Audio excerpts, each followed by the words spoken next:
All right, ladies and gentlemen, we've got our second Big Daddy of the day coming up with our last match here at Starladder Season 7, Day 23 of those first 30 days of Round Robin. We now have Alliance versus Quantic. Now, this match technically wasn't on the manifest today. This was the rescheduled match from earlier this week between Quantic and Alliance.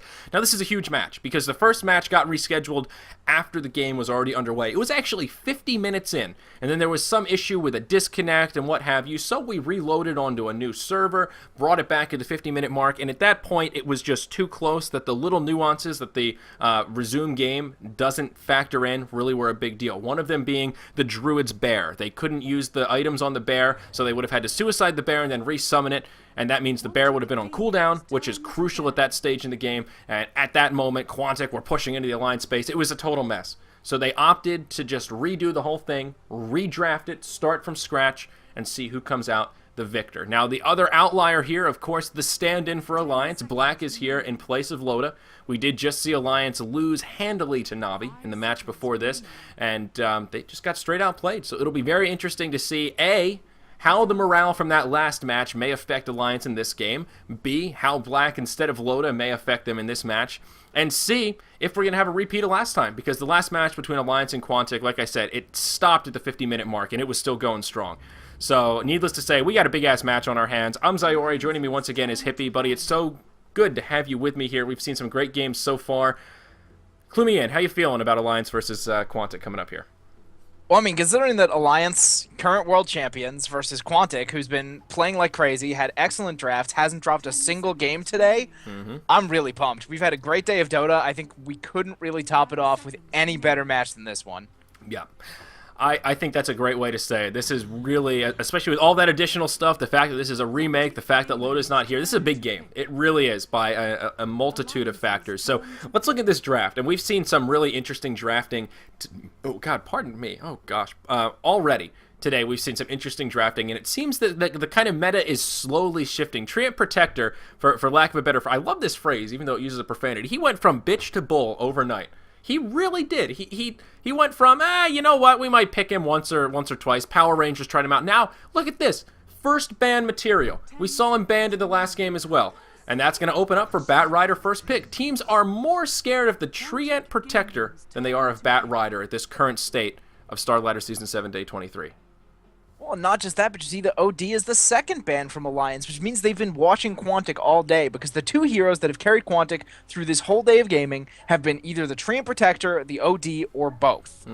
And they've been using that, you know, that nice little tricky OD second pick insta-ban Razor whenever they have first pick, and they've gotten it in every single game so far. So it's been really, really nice drafting strategy, and you can tell that S4 is drafting straight against what's been so successful for Quantic today. Exactly right. So the bans, let's go over this in order here. Treant and OD going to come out from Alliance, as you mentioned. Abaddon and Wisp going to be banned out by Quantic. So that will open up a first pick Bat Rider for Quantic. They'll snatch him up right away. Now Alliance, they're going to get to first pick Naga and Furion. Both of them very, very scary heroes in their own right. We've seen plenty of Naga Siren play today. She's actually been in that first ban category for quite a few matches today. We've talked about her quite a bit. Of course, in that support position, everyone's come to enjoy her. But also, that Song of the Siren, there's just no counter. She can reset those fights. She's so hard to shut down. Nature's Prophet, same story, different chapter. One of the most difficult heroes to play against. Quantic going to go ahead and second pick Visage, and then go ahead and third ban Weaver. And some folks don't like the way I say visage. I like it. I think it's a little erotic, but I guess it's visage, actually. But just disclaimer there. But Bat Rider Visage versus Naga Furion. An interesting draft to start us off, man.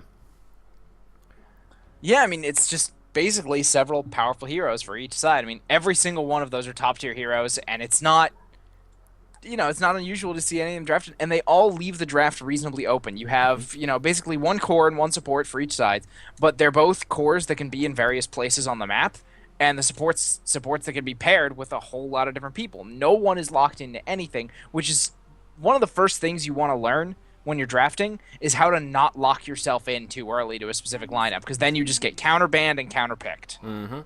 That's definitely right. You always want those versatile heroes. Naga, though, I think she's definitely a support, but always, again, that strategy to grab some supports early on so you don't reveal too much of your hand. You know what they're going to be doing. She's going to be moving around, stacking the jungle, all that good stuff. And the Bat Rider, again, we've seen him in the jungle mostly, but that's a much more greedy build. Throwing him in the jungle, and it works, though. We saw in the last game that Bat Rider with an 8-minute Blink Dagger. Talk about a snowball. Just rolling down the hill, taking out opponents at every whimsy. So, oh, Jesus, this draft continuing to unfold here. Alliance going to ban out Clockwork and Bane. Quantic will use their 4th ban on the Chen, go their Weaver, so that will open up for a 3rd pick Lifestealer. Lifestealer is great. We haven't seen him too much today. He's a great hard carry, but what makes this particularly potent is Lifestealer versus Lifestealer and Nature's Prophet in the same team. Because, of course, the teleport global mechanic with the Infest inside, that's a scary combo. That's one of the scariest combos you can get, less that of a Wisp CK or something. But a very similar flavor to what Wisp can do when you have a Lifestealer inside of the Nature's Prophet. Yeah, I mean, anyone that adds to your mobility on a Lifestealer is just incredibly dangerous. So we'll probably see Alliance looking to pick up for their mid either a Queen of Pain or a Puck, or maybe a Storm Spirit. There's just so many options left for them on the board to get a lot of good ganking done. Basically, especially if you can get a second hero for your Lifestealer, like besides just because if you have the Nature's Prophet to kind of carry him cross map, and someone like a Storm, a Puck, or a Quap to initiate with him nearby, or maybe even a Nyx Assassin at this point could work just fine. Just having multiple places the Lifestealer could be is a big deal, because it means that Quantic has to play much more carefully whenever they see any of those heroes that could be carrying Lifestealer in a position to initiate. You're absolutely right. We've seen him paired with Spirit Breaker as well, and any of those big mobile heroes. But the Lifestealer Furion is a classic combo. And maybe that one's particularly scary as well, because they're both just top-notch heroes. Before they even get together in the laning phase, it's not like Wisp is going to be there, oh, he needs experience, he's got to hit levels. They're going to be fine. Lifestealer's going to go his way, he's going to get some farm, and Furion's going to go his way, he's going to get some farm, and then they'll meet together for that unholy union in the middle of the game, and that's when it really gets dirty. But Quantic, they're going to go ahead and grab Enchantress. Again, this could be a little bit of a deny pick here. We saw this in the last game where Chen was banned out, of course, to prevent Ake from grabbing his favorite hero there, I guess you could say. And Enchantress, one of his other top heroes, Quantic, going to go ahead and grab her here as their 3rd pick. And, whoa, Alliance going to be able to grab Crystal Maiden to go with their Lifestealer, Nature's Prophet, and Naga Siren. So interesting. We don't see CM all too often. She has an array of issues around her. She's very slow. We all know about the turn rates and the cast times and all that bad stuff. But where she shines is that early aggression. I'll tell you what, man, that Frostbite Crystal Nova combo can be quite potent in those early levels. Oh, absolutely. I believe aside from Timbersaw, because of his pure damage, level 2 Crystal Maiden is the highest nuke damage in the entire game of a level 2 hero, which people tend to really discount. She's something like 205 magic damage, which is pretty huge. That's a lot. Might be more. Yeah, it is a lot. Well, because, you have a pair of nukes, both of which are good level 1 damage nukes. They don't really scale that hard, because their slows and the root are both scaling as well, so the damage doesn't scale as hard to make sure that's not ridiculous. But at level 1, they're brutal as heck. Yeah, that's definitely true. And the Arcane Aura, too, even just a 1 point early on. Of course, it is global. Everyone knows that here for the most part. But +1 mana regen early on, that's pretty significant as well. You got to remember a Sobi Mask or Sage Mask, whatever it is 50%. So that's pretty serious. That's good. It's good stuff. So Lone Druid now going to be the 4th pick coming out from Quantic here. Again, could be a little bit of a deny pick. Admiral Bulldog loves himself some Lone Druid. And this Quantic roster is getting kind of interesting here. Enchantress, Lone Druid, Visage, and Bat Rider. It's one of those rosters where they've got fabulous heroes all around, but I don't really see a particularly I don't see a lot of synergy between them. Is not nearly as much as like the Nature's Prophet and the Lifestealer or the Naga Siren ulti to initiate. Perhaps Crystal Maiden to follow up. We'll see what they do with the last pick. Quantic will final ban Puck. Darkseer going to be the last ban for Alliance. But what are you thinking here as we go into the last picks? I think Quantic needs to pick up some good AoE, because they are 100% single target right now. Yeah, and that's... no, because I wouldn't want Enigma, just because the thing with Enigma is you'll end up... There's no AoE to follow him up. If you're going for like a couple AoE heroes, yeah, Enigma can be some amazing setup. There's the Queen of Pain I was talking about for Alliance. Yeah. They did decide on her. They went the Quap route, indeed. I know that'll make some smiling fans there in chat. But you're right, some AoE would be good. What would work well here? I mean, I guess they could pull off a Magnus if they wanted. I don't know that he would bring Mag would have real problems laning. I don't think he'd really be that great. I'm not even sure they can get away with a whole lot of AoE. I mean, the Darkseer's band, he would have been a nice pick just because he can do a lot on his own thanks to the wall in the late game. Yeah. I I mean, mean, I'm you just trying you to think of could options here. I don't know what else they can grab in terms of. you could get Alina. I mean, she's good AoE all on her own. Yeah, It she's might be a alright. little tough to land the stun except for the Visage. You could Nah, get a Lesh. It would really help knocking I down think they're going towers to with the go Enchantress carry and the Lone here. Druid. I think they want You think they're someone. gonna offlane that Lone Druid and Yeah, not I try think they're land going it? to offlane Lone Druid, and they're either going to grab a mid and put Bat Rider in the jungle, or they're going to mid Bat Rider and then tri lane with the Enchantress Visage. And I think it's going to be a tri lane. But I don't know, I mean, they could grab something like an AM here to go against that Life Stealer. Well, similar flavor. They're going to get Viper. So, wow, that's interesting. Viper now going to be grabbed by Quantic. We saw Viper earlier, and he did not fare so well against Fata that on solo the Viper. Weaver. But, yeah, So it's Fata gonna on be a Viper. mid-fight. Solo mid. Viper versus Quap. Ooh. That should Wow. be an interesting matchup. I mean, just the level of harass that'll come out from Viper is, I, Shadow Strike is really good harass. I think Viper's Q harass can actually be better if he wants to, and with Nether Toxin, it'll be really hard for Queen of Pain to get any last hits. Yeah, it's going to be interesting. Now, I'm trying to think. We've seen Viper a handful of times so far in Starladder Season 7, and to varying success. We've seen him in the mid a few times do very well, and if I remember properly, the few times that that's happened, he's had a Naga on his team to help support, and the team has been very conscious about moving mid to try and shut down that Viper, because he is susceptible to ganks early on. He does a lot of damage, but he's not so mobile. You know, doesn't have any kind of escape mechanism early on.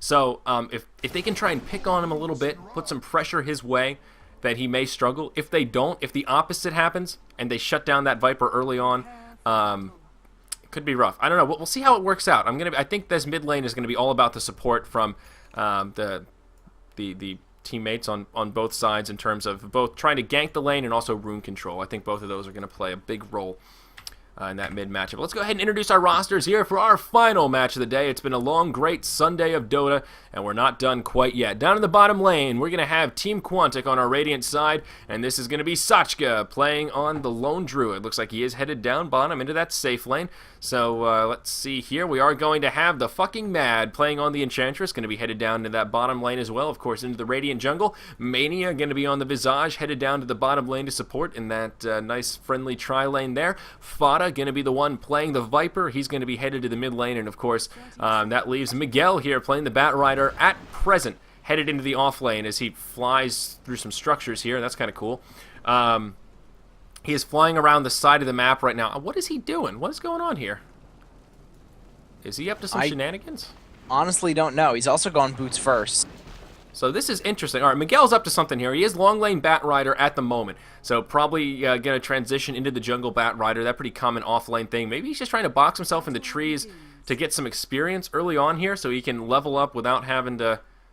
Interesting. I don't know. We'll see how this works out for Miguel once the creeps come in. Let's introduce our Alliance roster. In the bottom lane, Admiral Bulldog going to be playing the Mighty Furion. I love the way his looks. I love the giant antlers. I love that Scythe of Ice. It's one of the sickest looking Furions you can get, I think.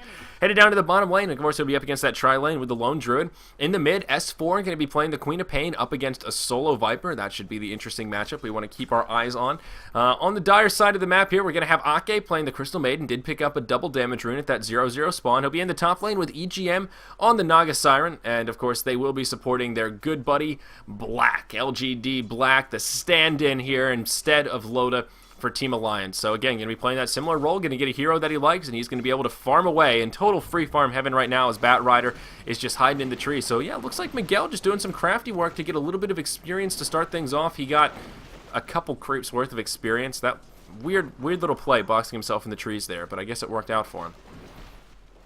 Yeah, I don't know. I would have rather him just go start stacking up the jungle, but I guess they want to leave that open completely for Enchantress. Maybe Bucking Mad wants to play a little bit more of a greedy Enchantress than Puppy did for Na'Vi, which I don't know. I've never liked the greedy Enchantress. I really like the very gank-centric and supporty Enchantress. I agree. I think the very gank-intensive Enchantress is much more effective. It looks like they may do it early on here. They're going to smoke up, they being Enchantress as well as the Visage. Right now she's got 2 creeps, 2 Hellbear Smashers. Yes, indeed. So that's going to be double Thunderclap coming out. And they are going to rotate to the mid lane. Looks like they want to put some pressure on S4. Viper already having a good time. He is 7-2 against the 5-0 Queen of Pain. So they are going to migrate around the backside of the mid lane, go up near that top rune spawn, and maybe they're not going to go for mid. Are they going to migrate their way top? We'll see. They're still smoked up. They're going to move their way into the Dire jungle. They're going to walk into the Crystal Maiden. Fucking Mag going to get revealed, as will Mania. Ake going to get caught. He's going to be in big trouble here, and we'll see Mania go straight in. He's going to go ahead and freeze the creep from Enchantress. A smart play. It does last significantly longer on creeps, of course. And, yeah, Ake going to fall here. That's going to be the first blood. Going to be drawn by Mania to start us out here on the Visage. Very nicely done by Quantic. A smoke gank going to make it happen. So we were talking about the aggressive Enchantress. Now she's going to move into the Dire jungle, and it looks like the aggression may indeed be there. That would actually be really cool if they just hung out up top and tried to pressure out these supports from Alliance. Because maybe, I mean, if the Batrider's getting all the solo XP in lane, but he's really not. He's still level 1. Yeah. I wish Miguel would go somewhere where he can just get some more levels, get some more farm, because a Batrider that doesn't get a decently timed level 6 and a decently timed blink, I mean, he's such an insanely powerful impact hero. It becomes a real problem when you pick him and he doesn't actually get anything done. Yep. If your Batrider ends up a liability, you did something really wrong. Yeah, I completely agree, and I think Batrider's one of these heroes. He's scary because of that early game potential he has. The last was a great disable, but he gets scary when he gets that early blink and he has enough damage to pick up those solo kills. He hides in the trees, somebody squishy walks by, boom, there you go. Lasso Firefly, that's a free kill. If he doesn't get that early blink, that gets increasingly difficult. He still can play that role in initiation, but there comes a point where if he doesn't get that early momentum, he can actually fall off a little bit. Batrider is not the end-all, be-all of heroes. He definitely does have some limits to him, and he kind of hinges on a little bit of that early farm. Kind of like Handamitis, the earlier the blink, the better, in my opinion, with Batrider. So we'll see. I completely agree with you, though. Miguel trying to get some experience. He's still only level 2. And right now, Enchantress is in the Dire jungle, still walking around with Mania. Does have some Dire creeps now. Going to have a Dark Troll Summoner as well as a Wild Wing Ripper. They are going to smoke up. Looks like they may head to the mid lane. S4 going to blink downwards instead of up. If he had blinked up, that probably would have been another kill coming out for Quantic, but S4 going to play it smart. He is going to blink down towards that bottom rune spawn and away from Mania and the fucking Mad as it may be. So not going to be able to make it happen, but again, I think this is all time that Batrider could have been in the jungle. Like you said, just sitting back, stacking those creeps, getting some experience. The jungle's been open for most of this game so far as Enchantress has been moving around. So I am still scratching my head at why they seem so hell-bent on putting Miguel in this long lane. He is getting some experience now. The creep wave finally going to push up. They did lose lane control, so he's going to get some much-needed creep kills. He's not going to be level 4, going to get 800 gold, but I think he's still kind of behind that mark where he could have been if he was in the jungle this whole time. But whoa, in the bottom lane, Emerald Bulldog going to be in a little bit of trouble here. Enchantress going to come in, does have a Dark Troll Summoner, is going to use the Ensnare. The bear not going to be able to grab an Entangle quite yet. One more auto attack ought to do it. Down he goes. Lone Druid going to be able to grab that last hit. That is great news for Sachka. And that's going to make it 2-0 here on the hero kill count at just about the 5-minute mark. Quantic leading the way against TI1 champions Na'Vi. Well, you know, I mean, you're talking about the bear didn't get entangled there, but the bear, he couldn't have entangled there. You know why? Is he not level 3? No, because that's Admiral Bulldog. The bear knows its true master. The bear will never entangle Admiral Bulldog, man. I got confused for a second. I was like, wait a second, is Sachka Admiral? And then I was like, oh, it's a joke. Oh, God, yeah. You're right. The bear will never betray his true master. I think that's probably true. Oh, God. Speaking of betrayal, though, Batrider going to get taken out in the top lane. Crystal Maiden going to leave the jungle. Ake going to come around. He's going to be able to set up the kill, and Batrider going to get picked off. So this is exactly the reason why I say, why is Batrider so hell-bent on staying in the long lane? He can't push past the river. They've got a nice aggressive lane war down here. He's back up there. What is he doing? I always hate to be in that mindset where I'm just like, I think this is a bad play, and I'm going to call out Miguel, but I really think this is the wrong play. The jungle is where you want to be, Batrider. You need that blink. He does have Tranquil Boots, so he's not going for a fast blink at all. Miguel seems very comfortable up here. I don't know, man. I don't get it, man. I'm right there with you. I think you should be in the jungle. I think it's a waste. I think it's a huge waste of potential up there. Yep. So, well, the good news is, though, Lone Druid is having a good time. Let's take a look at some of the last hit charts. Sachka is 41-9 against the 39-15 Lifestealer. So the two essentially free farmers in the match are right on par with each other. Those two hard carries. That's great news. Let's talk about this mid lane a little bit. Fada doing very, very well. He's 29-11 against the 20-2 Queen of Pain. Queen of Pain just hitting level 6. Fada about 300-400 experience ahead of him. So not that significant, but, I mean, Is that normal? You think Viper should be able to take Queen of Pain in a straight-up mid matchup here, the way that Viper beats almost anybody 1v1. Yeah. There are very few people that can handle a Viper 1v1 just because the level of harass he puts and we in. can see it. Did she manage right to dodge there. that? No, she still got ulted. Yeah, we can see it right there. She came in, tried to poke him a little bit. Fada didn't do much. I mean, he did throw the ultimate, so I shouldn't say he didn't do much. But I mean, that was Viper just stood there, ultimate, a couple of auto attacks. S4 had to back up, going to be forced to burn his solve, and now going to have the bottle back in his inventory. But all right, I can see it right there. I take that question back. Viper is just a scary force. Well, also, I mean, because it's damage over time, she doesn't completely escape all of your damage just by blinking away, which is another big deal. Right. But at the same time, she has to be blinking away because you apply the slow. She has to be using her blink very, very defensively. She doesn't really have a chance to come in and kill you. You have a little bit of extra magic resist from Corrosive Skin. There's a lot of reasons he does good against Quap in particular, and he's just a strong 1v1 hero. He's also, on the other hand, reasonably easy to gank if you shut him down early, which is, one of his biggest issues. Right, and I was just going to bring that point up next. I think Alliance would be well advised to try and rotate and finish him off. I mean, they've got a Crystal Maiden, they've got a Naga Siren. If those two could smoke up, rotate towards mid, I mean, Viper's just an easy gank. That's an easy ensnare, Frostbite, and they should be able to take him out, especially with Queen of Pain now level 6. That's more than enough damage to kill the Viper. And he's one of those heroes you want to shut down. You don't want him to win mid. You don't want him to get any momentum because he's a hard carry. I mean, he can really get out of control, and he's off to a good start. All the while in the bottom lane, though, Quantic going to be able to grab a tier 1 tower kill. Very smart choice here, right around that 8-minute mark, and to group up in the long lane, in their safe lane, and push the long lane of Alliance. So that is going to take the tower count now 1-0, though, up in the top lane. Alliance with the right idea. They're going to do the same thing. They're going to cut the creep wave, and they're going to pressure this top tier 1 tower as well. Glyph was used by the Dire side, now going to be used by the Radiant side as well, but except that looks like they may want to defend. Miguel is here. He's level 5 only, but we're going to see some initiation come out, it looks like. Mania going to pour it in, and they're going to be able to not grab a kill as they all make it out. What happened to the Lifestealer? Did he infest something? No, he poured it out. No, he raged and ported. Oh, that's what he was doing. I thought he was making an animation. He raged and ported. Okay, when he rages and ports at the same time, he looks like he's just really mad, pounding the ground. It looked like he was stuck in a fiend's grip or something at the for the first moment, but then he disappeared. So, all right, they make it out. That's going to make it 2-1 here at the 9-minute mark. Quantic still holding on to a small lead, 1 kill as well as 1 tower kill, 1 hero kill advantage. So they're leading by about 2,000 gold, somewhere about 300 XP or so. So definitely not too bad for Quantic here. Lone Druid going to be going toe-to-toe against Admiral Bulldog. Going to get a nice entangle. That's going to be a free kill for Sachka. Oh no, Admiral Bulldog, his bear's turning on him. That was so nice. Oh man, Sachka just putting on his ultimate. The bear gets an entangle, and the Druid just melted. And by Druid, I mean Furion. Furion just melted. So unfortunate. Uh-oh, it might not be over yet. Visage coming in to start things off. Crystal Maiden and Naga here for the Dire side. Uh-oh, all those Enchantress creeps coming in. The Dark Troll going to use an ensnare. Oh, that poor Centaur not going to be able to catch up to connect with the stun. And the bear going to be forced back. So he's going to make it 3-1 here at the 10-minute mark. Alliance still trailing. Uh-oh, they are going to be able to get this tier 1 tower in the top lane, though. Admiral Bulldog is going to pour it up there. He's now level 6 on the Furion, so he's not doing bad. Admiral Bulldog did okay in that bottom lane. He is 33-2, or 33-3, rather. So he did get some okay farm, got some okay experience, but adding some more kills to the board for Sachka, that is scary on a level 9 Lone Druid. Wow. Yeah, I mean, Sachka definitely getting the best of pretty much the whole map at this point. He's leading in net worth. He's a reasonably high-level hero. I think he's highest in the game, isn't he? Yeah, 9? Yeah, he's tied with the Lifestealer at 9.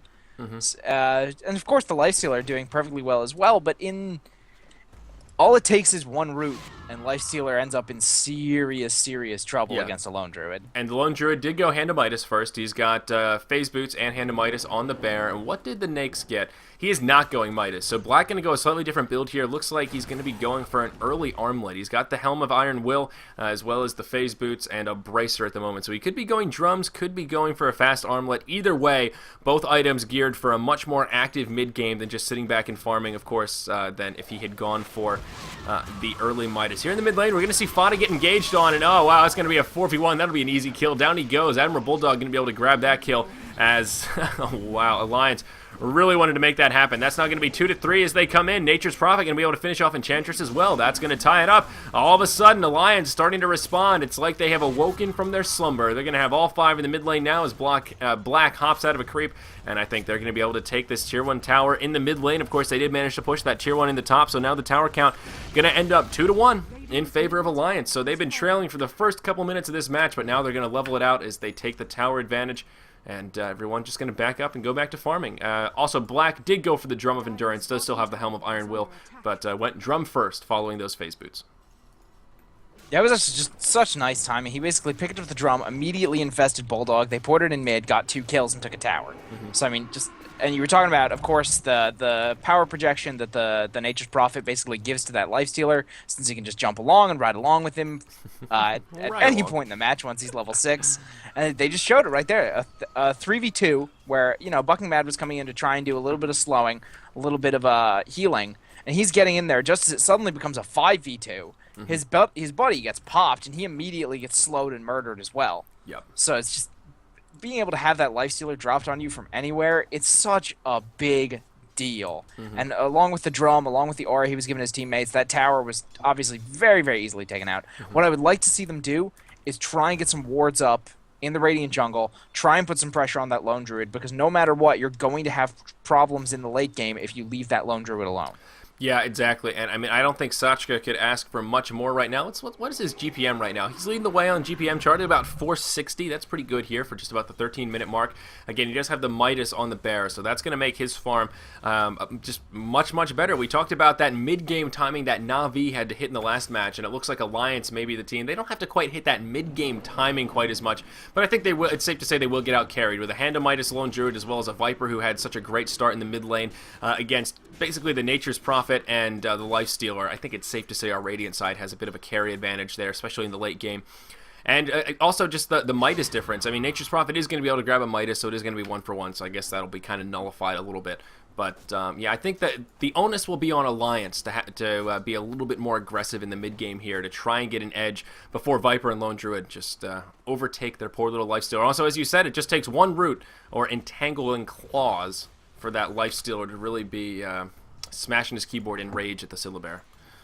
Well, yeah, and on top of that, you don't even necessarily need to start with just the one root, because if Batrider just pulls him into you, you're gonna get a root before that lasso is over. Yeah, that's true. I mean, unless of course you're hitting the Nature's Prophet, you'll never get a root on that. Here comes another TP in. Uh-oh, Enchantress gonna be in trouble. Fury, I'm just gonna cancel the TP. Doesn't even need it. Yeah, Crystal Maiden, Naga, and the Queen of Pain gonna be enough to catch the underfarmed Enchantress there, pardon me once again. In the bottom lane, Mania and Sachka could be in a little bit of trouble. It will be a 2v3 depending on how this engages. Who's porting in there? Is that the Nature's Prophet? Admiral Bulldog coming from behind. He's going to clear the trees. Down goes Visage to start this off. Now the Lone Druid going to be in a little bit of trouble here. He's going to try to port out. He is going to get interrupted. Compliments of the Ensnare coming out of that Naga. So that's going to be a 2-for-0 Alliance all of a sudden. Like I said, it's like they just flick the switch and it's on. It's on like Teflon. Now leading 2-6, or pardon me, 6-3. I don't know where 2-6 came from. But they're going to take out this bottom tier 1 tower. That's going to take the tower count now 3-1 as well. If you look at that gold graph, things swinging all over the place. Quantic starting with a 2,000 gold lead. Now Alliance going to find themselves with a nice 2,000 gold lead. Experience graph is pretty negligible right now, but I love this play right here. I love that they take that hard farming Lifestealer and they bring him into some mid-game action. They're not going to stop. They're going to continue pressuring here. They've got the Nature's Prophet. They're going to start poking this tier 2 in the bottom. Now Lone Druid is going to be respawning here in just a second. There it is. He's going to pop back up, and this tier 2 tower taking a lot of damage. The glyph was already burned. Quantic may try and defend this. Again, that lack of kind of team fight presence becoming apparent here. They have no easy way to initiate this. Miguel on the Batrider. He actually does have a blink. He just picked it up, so that is a new inventory item, and that may help a little bit here. But we'll see how they want to engage this. They're being very cautious. Miguel going to go in. He's going to grab S4 right away. Naga going to use the Song of the Siren. Miguel going to be in trouble. Oh, no. This is going to be so bad for Quantic. How's it going to unfold? The fucking Mag going to take a lot of damage. S4 taking a lot of damage as well. But Lifestealer going to pop out. Down goes the Enchantress. Down goes Visage as well. Now Sachka in a little bit of trouble. EGM trying to chase him down. EGM going to take a lot of damage. Down he goes. That's going to be both supports dead for Alliance. S4 going to come back now. Viper, the only one left alive for Quantic. Still Black alive. Still the Queen of Pain. Black taking a lot of lot of damage, though. Admiral Bulldog going to come in. Can they finish off the Viper? He's doing a lot of damage. Down he goes. A Rampage comes out. Holy Toledo. That Lifestealer is now a scary force. He is 6-0-4. He walks away with 40 hit points to spare. 11-5. Alliance take command of the match at the 16-minute mark. That was just, oh man, there was so, you saw how quickly, the second that lasso went off, boom, Naga sleep. You don't give EGM Naga, you just can't do it. He's too quick, he's too good, he's got too much experience in all sorts of situations. He is the god of Naga Siren in the competitive scene, and he's showing us why. Yeah. He's had clutch interrupts with the net, his ganks have been good, his positioning has been great with the Riptides, and that song to reset the fight there just basically took what should have been a little bit of a comeback for Quantic. They grabbed, they grabbed the Quap, which is a very good hero to grab if they can bring her down really quickly. And if they can get her behind the tower and kill her, then basically Alliance has to retreat. They've committed a lot of heroes for nothing. They've lost an important hero in their Quap. But instead, Naga sleep. Boom. And I have to say, for free. EGM, he must have seen that coming from a mile away because, like you said, they knew. His reaction was just too fast. The second he blinked in, I mean, he connected with the lasso, and that was it. I mean, just absolutely top-notch play again, showing us why they were TI3 champions. Now Enchantress going to get caught in the jungle once again. Look at the ward difference here. Whoa, actually, we're going to hold that thought because S4 has an invisibility rune on. He's going to blink forward. He's looking for an opportunity to engage. There it is. He's going to try to make it happen on Miguel. The ulti going to be used. Admiral Bulldog going to come in. In comes the Lifestealer as well. That'll be the end of the Bat Rider. Now this fight going to continue to transpire. We're going to see the Viper poured out, and he is going to make it out. But that's still going to be 2 easy kills for Alliance. So I wanted to mention, look at the ward coverage here. Alliance, they've got one down near the bottom rune, the entry into the Radiant jungle. They've got a sentry down as well for a bit of additional control, and they've got a nice ward here down in the middle of the jungle, so they know as soon as that Enchantress walks by, they're going to see her, and they capitalized on it so well. That poor Enchantress proving not to be the most effective of picks against the very map-aware Alliance. The ward coverage for our Radiant side, while we're at it, they've only got one up, and it's right outside the Radiant Ancients, giving vision to that top rune. So ward coverage definitely not what it needs to be for Quantic to be able to farm safely in their jungle. Now Alliance taking command of this game still, 13-5 at the 18-minute mark. They're just going to move straight into the Roach Pit for great reason. Again, they have great map control right now. No way Quantic's going to be able to contest it. Naga Siren is, well, just now coming up. It is a long 3-minute cooldown. So, maybe scaring Quantic a little bit knowing that the Naga Siren ulti is right there. But going to be an easy Roach kill. He's going to fall. Aegis of the Immortal going to go to the Queen of Pain. So Alliance, man, they've got quite the lead set up for themselves. About 7,500 gold, just about 7,000 experience or so. I mean, they're ahead by every count. Tower count now 4-1 in favor of our dire side, which of course is the Swedish team Alliance. Yeah, absolutely. And you were talking about that ward coverage. I mean, it's the same when you have a Furion, especially when you have a Furion combo with a Lifestealer. It's the same as when you have a Wisp. You want map control. You want to be able to see the enemy jungle because basically, if you can see them, there's so many more gank opportunities than if you have nothing in the jungle. Obviously, quick port in from Bulldog to the top lane with the Lifestealer inside. No. Poor Sachka, he's going to fall. Now Fada going to port in. Oh no, a bit of a preemptive port perhaps. That's going to be 2 easy kills for Alliance. Quantic just crumbling at the seams here as they walk in one at a time. I don't know what Fada was thinking there. Maybe he ported before he saw I don't know what he thought he was going to do there. He paid with his life. This coordination on the rotations from Alliance is just insane. You basically have the 3-man rotation team from, there they go, they're going in on Bucky Bad. Look how quickly he drops to that Lifestealer. Oh my god, Visage is going to be next to fall to that Lifestealer damage, and there's the GG from Fada. Whoa, a way different game from what we saw before. I'll tell you what, folks, again, this was the remake, Alliance versus Quantic. The first match was so different. 50 minutes in, it was still an even game, and here, a 17-5 match in only 20 minutes of gameplay. I can't believe those last 2 games were so one-sided. Na'Vi completely wiping the floor with Alliance, and then Alliance essentially wiping the floor with Quantic. Incredible level of competition we have in our current international Dota 2 scene, and I'm so happy to be a part of it. Hippie, my friend, thank you so much for joining me. We had some great matches today, and this was one just to add to the docket. A fabulous showing of how to control the map from Alliance. Really from the get-go. They knew what they needed to do. They grabbed that early armlet on the Lifestealer, and it seems to be a recurring theme today. Punishing the Midas. Again, that's what it came down to. Lone Druid, he got the early Midas. His farm wasn't bad, but they didn't give it enough time for it to pay off. The Midas is a great item if you get it nice and early like Lone Druid did, but there is one hinging factor. You gotta survive past the 20-minute mark for that item to even pay off. And more, it seems at least two, maybe three times today, we've seen that Midas pick just get punished so hard. I don't want to beat a dead horse, but you know what I'm going to go back to really quickly? Do it. You remember what we were talking about for the first 5-6 minutes of the game, pretty much constantly? Mid-game timing. Bat Rider top. Bat Rider top right. lane. And then, well, you saw it, because after he was done in that top lane, you know what he did? He went to the jungle and he farmed his Blink Dagger and got it 5 minutes late. He did. If he'd just been in the jungle farming that Blink Dagger, you know, you can afford to slow down the enchanters a little bit to get a Blink Dagger on your bat so you can play more aggressively and create space for that lone druid. I agree. I think that was, you're right. You're right.